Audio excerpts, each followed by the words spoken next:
ഹരി ഓം. ദശകം 9, ശ്ലോകം 5.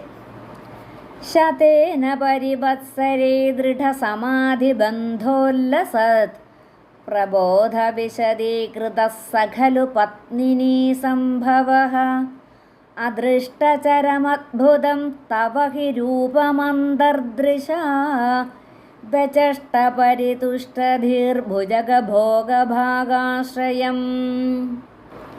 പദങ്ങളെ പിരിച്ചു നോക്കാം. ശതേന പരിവത്സരൈഹി ദൃഢ സമാധി ബന്ധ ഉല്ലസത്. ശതേന പരിവത്സരൈഹി, അവിടെ വിസർഗം തന്നിട്ടുണ്ട്. ആ വിസർഗം മാറ്റിയിട്ട് ഇർ എന്ന് ഉച്ചരിച്ചാലും പറ്റുമെന്നുണ്ടെങ്കിൽ കുഴപ്പമില്ല, അല്ലെങ്കിലും വിസർഗം അവിടെ പറയണ്ട. അപ്പോൾ പറയേണ്ടാത്തത് കൊണ്ട് ശതേന പരിവത്സരൈർ ദൃഢസമാധി ബന്ധോല്ലസത് എന്ന് വായിക്കാം. അതാണ് കുറച്ചുകൂടെ നല്ലത്. പ്രബോധ വിശദീകൃതഃ സഹ ഖലു പത്മിനീ സംഭവഃ പ്രബോധ വിശദീകൃതഃ സഖലു. അവിടെ വിശദീകൃത സ, അവിടെ അത് വിസർഗം കഴിഞ്ഞു വരുന്ന സ ഒന്ന് ഇരട്ടിച്ച് പറഞ്ഞേക്കണം. പ്രബോധ വിശദീകൃത സഖലു പത്മിനീ സംഭവഃ അദൃഷ്ടചരമദ്ഭുതം തവ ഹി രൂപമന്തർദൃശാ. അദൃഷ്ടചരമദ്ഭുതം. കഴിവതും സംസ്കൃതം അത്ഭുതം എന്ന് പറയാണ്ട് അദ്ഭുതം എന്ന് പറയാനായിട്ട് ശ്രമിക്കുക. അതും 2 തരം അഭിപ്രായമുണ്ട്. ഇൽ എന്ന് പറയുന്ന നല്ല സംസ്കൃത പണ്ഡിതന്മാരുണ്ട്, അറിയത്തില്ല. ഇപ്പം ഞങ്ങളെ ഒക്കെ പഠിപ്പിച്ചു തന്നവർ അദ്ഭുതം എന്ന് പറയണം എന്നാണ് പറഞ്ഞിരിക്കുന്നത്. ഇൽ സംസ്കൃതത്തിൽ ഇല്ലാത്തത് കൊണ്ട് ത എന്നുച്ചരിക്കണമെന്ന് പറഞ്ഞിട്ടുണ്ട് നമ്മുടെ ആചാര്യന്മാർ. രണ്ടും ശരി തന്നെയാണ്. എന്താണെങ്കിലും പണ്ടത്തെ ഭാഗവതം വായിക്കുന്നവരെല്ലാം ഞാൻ ശ്രദ്ധിച്ചിട്ടുണ്ട്, ഇൽ എന്ന് തന്നെയാണ് ഉച്ചരിക്കുന്നത്. അതുകൊണ്ട് അതിനകത്ത് തെറ്റൊന്നും പറയാനില്ല. അപ്പം അദൃഷ്ടചരം അദ്ഭുതം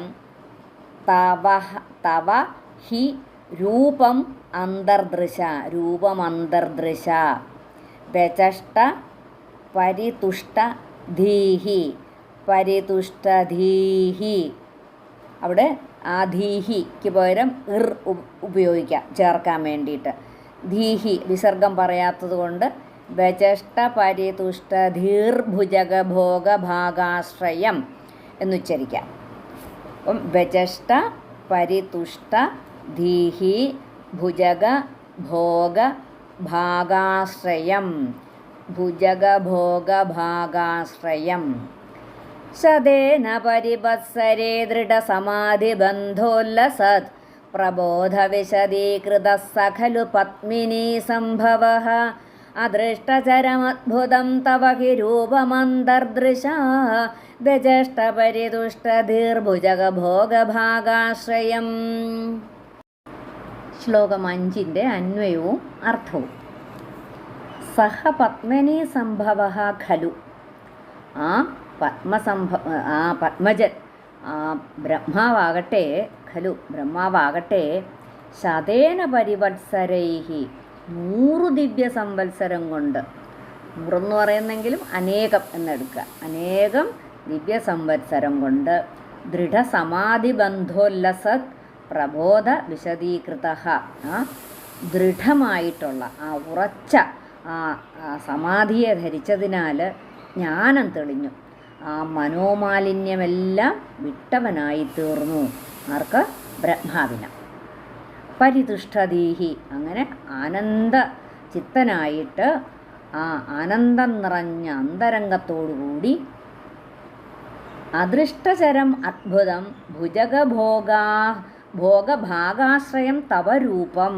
അദൃഷ്ടചരം എന്ന് പറഞ്ഞാൽ മുമ്പ് കണ്ടിട്ടില്ലാത്തതും അദ്ഭുതമായിട്ടുള്ളതും എന്ന് വെച്ചാൽ ആശ്ചര്യത്തിന് കാരണമായതുമായ ഭുജഗഭോഗഭാഗാശ്രയം, ഭുജഗഭോഗം എന്ന് വെച്ചാൽ സർപ്പം, ആ ആദിശേഷൻ എന്ന ആ നാഗശ്രേഷ്ഠൻ്റെ ശരീരത്തിൻ്റെ ഒരു ഭാഗത്തെ ആശ്രയിച്ചു കൊണ്ടുള്ളതുമായ അവിടുത്തെ തിരൂടൽ എന്ന് വെച്ചാൽ അദൃഷ്ടചരം അദ്ഭുതം ഭുജഗഭോഗഭാഗാശ്രയം, അതാണ് ഭാഗാശ്രയം, അതിൻ്റെ ഒരു ഭാഗത്ത് ആശ്രയിച്ചു കൊണ്ടുള്ളതുമായ അവിടുത്തെ തിരൂടൽ, ആ രൂപം അന്തർദൃശാവചഷ്ടഹി, ആ ദിവ്യദൃഷ്ടിയാൽ ദർശിക്കുക തന്നെ ചെയ്തു.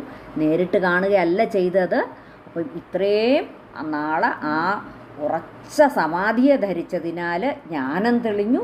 ആ മനോമാലിന്യമെല്ലാം വിട്ടവനായിട്ടുള്ള ബ്രഹ്മാവ് ആ ആനന്ദം നിറഞ്ഞ അംഗരംഗത്തോടെ ആ മുമ്പ് കണ്ടിട്ടില്ലാത്തതും ആശ്ചര്യമായതുമായ ആദിശേഷൻ എന്ന നാഗശ്രേഷ്ഠൻ്റെ ശരീരത്തിൻ്റെ ഒരു ഭാഗത്ത് ആശ്രയിച്ചു കൊണ്ടുള്ളതുമായ അവിടുത്തെ തിരുവുടൽ ദിവ്യദൃഷ്ടിയാൽ ദർശിച്ചു എന്നാണ് പറയുന്നത്. ദിവ്യദൃഷ്ടിയാൽ ദർശിച്ചു.